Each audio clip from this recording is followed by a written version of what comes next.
Y'all don't know it. I've had it for about a month in my possession.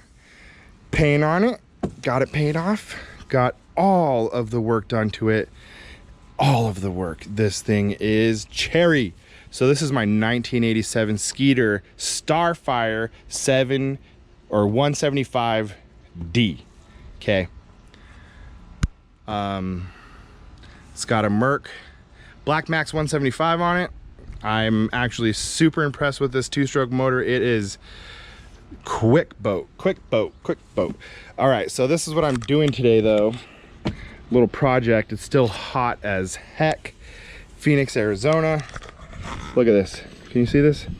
It's 99 degrees at 4:30, and this is a cool day. We're in a cold front. It's nice enough for me to get out and want to do this. So this is what I'm doing. Battery charger. This is the battery charger that came in the boat. It's a 30 amp 10 10 10 10 amp 10 amp 10 amp to each bank, 3-bank battery charger. This didn't work when I got it. Can't figure it out. Don't know. Don't want to mess with it. Whatever.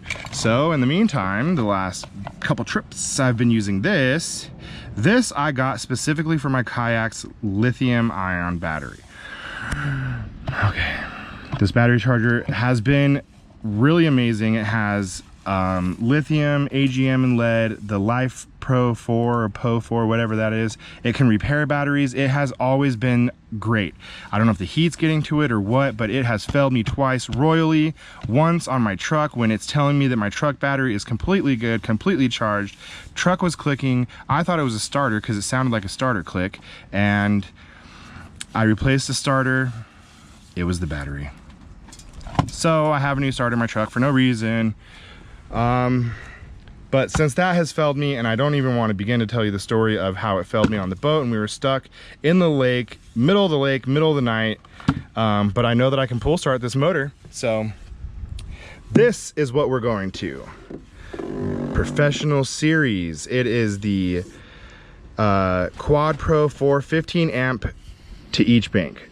So 4 banks on this one versus the 3, and 15 amps to each versus the 10. So this will get you back on the water quicker on those camping trips at Roosevelt, whatever. If I'm doing an overnight or something, I can just hook this up to my little or a bigger inverter and boom, charged.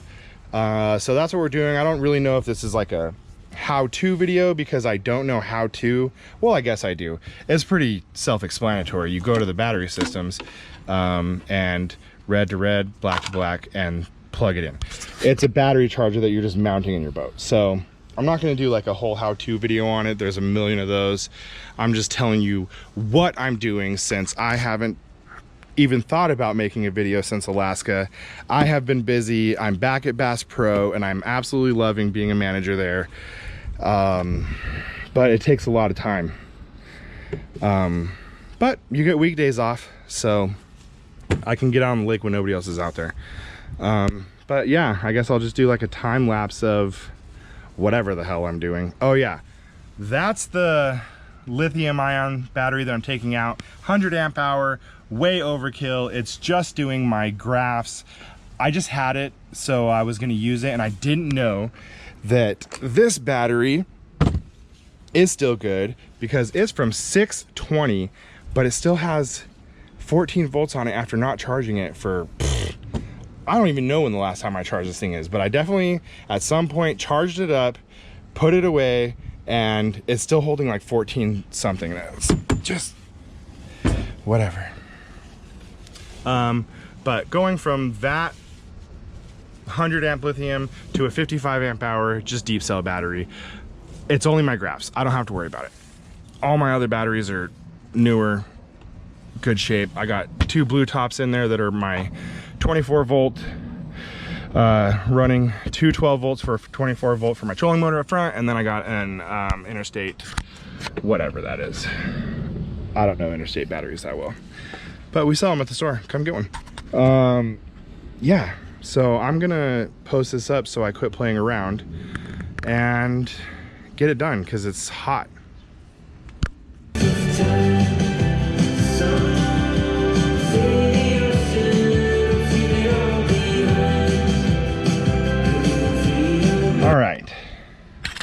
I got her in place of where I want to put it. It's so heavy. I'm trying to like center the weight, because if I'm by myself, I don't want the boat leaning super hard, and I'm already taking the weight of the lithium and tripling it by putting in a 55 amp hour lead acid, or I guess deep cell battery. But with the way that it is now, I can see all 4 charging indicators from standing out here if I just want to check it and make sure we're all good before a trip. So I just wanted to show that. Again, I'm not doing really like a how-to. This is just how I am putting it in. Because I don't have a lot of room. This is like a whole like actual storage thing. And this is where my batteries go, and it's open there. It's just one big open from here. And I got my 2 blue tops here, and my starting and fish finder batteries over there. But I don't have a lot of room because I still have the oil tank. A lot of people convert it to where you mix the oil. Luckily, I don't have that. Nobody ever did it before me, and I'm definitely not going to do it because I love looking at that and just knowing that I'm going to be good. Check back, you know, every so-so and make sure that I'm still smoking for the 2-stroke. But that's that. I'm gonna put the music back on and keep going. Hey, voice rings like a bell anyway. You're my own worst enemy. So I gotta clean up some wires here, tuck them all away, so that way I can still access my 2-stroke oil reservoir to keep it topped off, and I have it movable, and that is so that I don't spill oil all over the place, because it's kind of hard to get it in there. So that is probably where I'm gonna wrap up this. Yeah, that's gonna be the end of that part. So next, what I'm moving on to, since now it's still 99 degrees, but it's 6 o'clock and the temperature hasn't changed, and that's just on my watch, so it's probably hotter in reality. So up front, someone put in some cheap nav lights that got all dry rotted in the AZ sun. Doesn't matter if you had a cover on it or not, the heat is gonna dry rot those things out anyway. So I got these ones because I work there and I get a discount, and they're cheap, but they have an actual cover over them, and I always keep it covered. So like I said, it's not going to stop it, but at least now I will have navigation lights again instead of just one red one that's dangling because it's halfway cut. Yeah. Okay. Got it all cleaned up. Nope, I don't like that wire right there. I'm gonna move that too, probably behind it. So that's that. Got it all done. Now I'll move on to the lights. If you don't have one of these and you own a boat, you probably have more money than me and can pay somebody else to do it. But if you have a boat, this is gonna troubleshoot everything. I'll never mess with anything that has to do with power and not check it again. It has cost me so much money in the last couple months just not checking this. And I have it. So, yeah. If you don't need one of those, you're not in a 1987 Skeeter. All right, it's getting windy. Before I do these lights real quick, I wasn't gonna pull the cover off, but I figured since I'm doing a video, I might as well just do a walk around, right? So this is, like I said, a 1987 Skeeter Starfire 175D. Bought it from a buddy of mine, really good buddy of mine. He's a mechanic on boats, works at the Mesa Bass Pro right now. Really cool dude. I've actually bought 2 boats from him now. I bought the bay liner from him, and I'll give him one thing.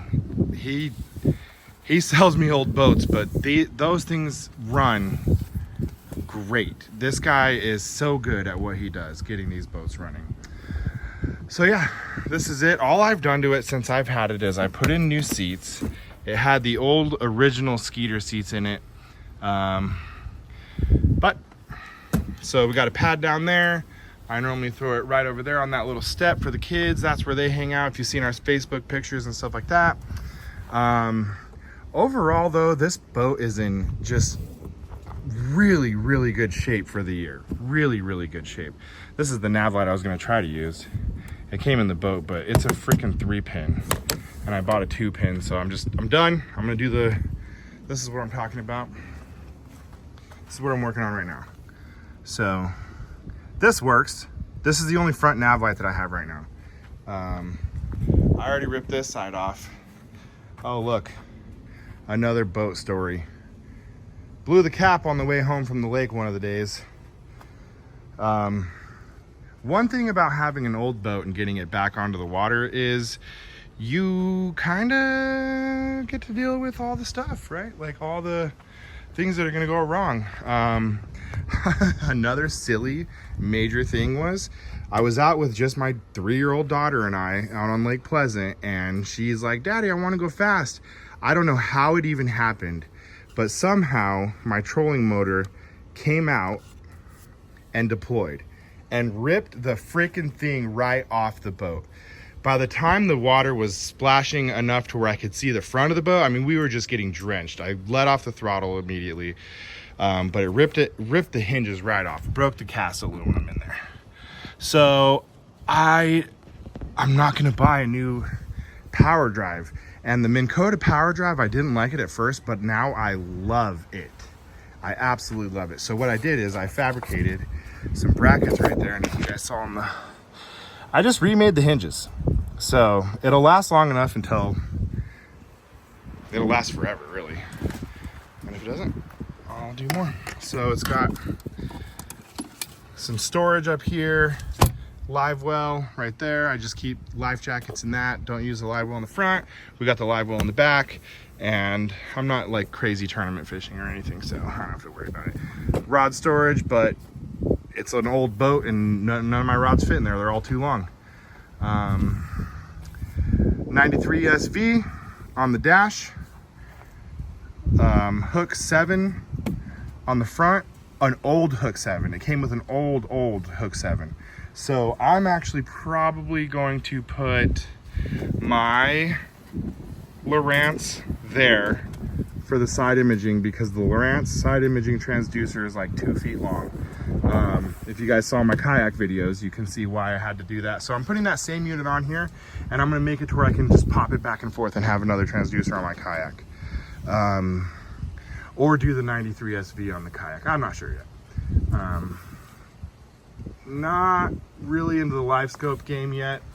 But yeah, I mean, like, other than just old boatness, I mean, it's cracked, but it's still like this thing in the sun.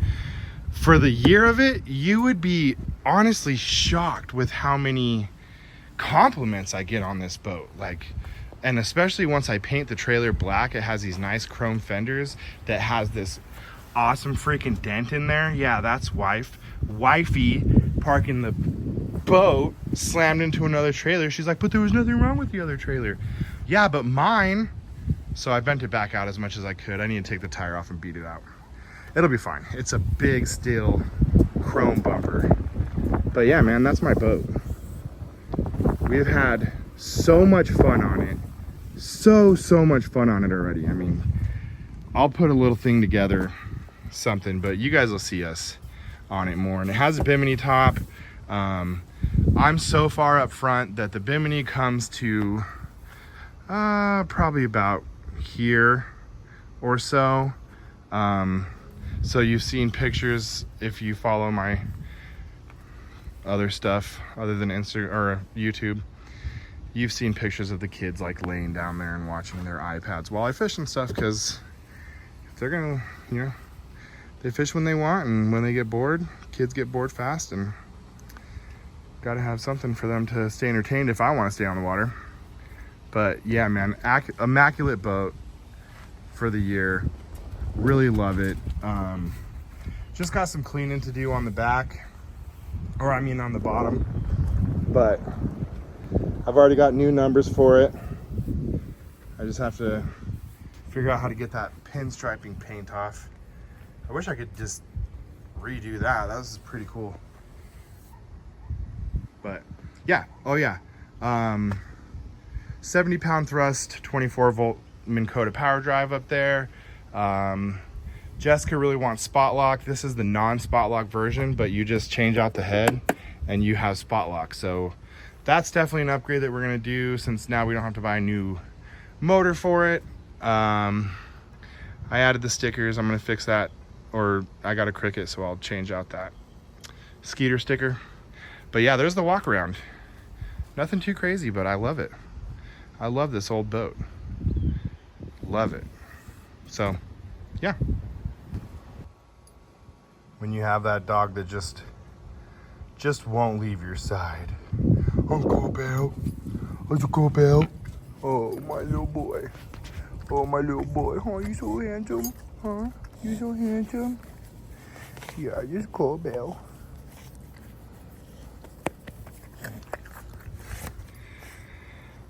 No one else will help me. So at least I got one companion.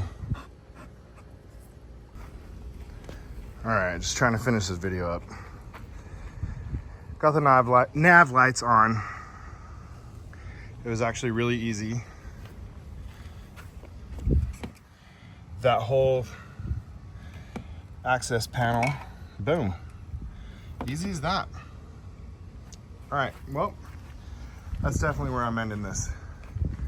So, yeah, if you guys want to see more about the boat, it's probably going to be a hot topic on the channel. I don't think I've made a video. I haven't posted a video since Alaska, and I didn't even post all the Alaska stuff. I just did like a preview. That was crazy. I didn't have enough time to edit while I was up there, and yeah. So I might put something together of all that stuff that I have so much footage from that trip. But I'm done. So I'll see you guys next time. Skeeter.